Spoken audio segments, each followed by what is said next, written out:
මගේ අතින් අල්ලගෙන අත තද කරගෙන කොල්ලා කියනවා අනේ හාමුදුරනේ මට බයයි මම මැරිලා කොහේ යයිද කියලා.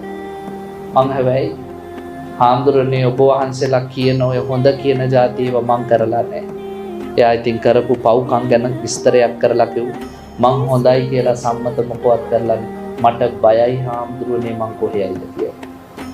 පින්වතුනි මට ඒ වෙලාවේ ඔළුවට එන්නේ බුදුහාමුදුරන්ගේ සුත්ත නිපාතේ කියන බණ පොතේ ගාථාවක්. අපේ බුදුහාමුදුරුවෝ අවුරුදු 2500කට කලින් පාලි ගාථාවක් දේශනා කර අපිට. මොකද්ද ගාථාව?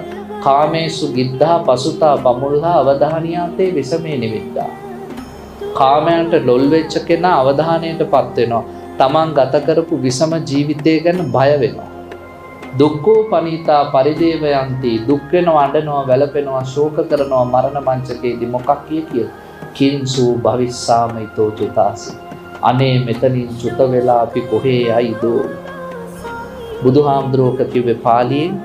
පිරිකාරෝහලේ ඉන්න කොල්ලා ඔය ටික කියන්නේ සිංහලෙන්. ඔච්චරයි වෙනස, වෙන මොකවත් නැහැ. අවුරුදු 2500ක් ගිහිල්ලත් ලෝකේ ස්වභාවය එහෙම.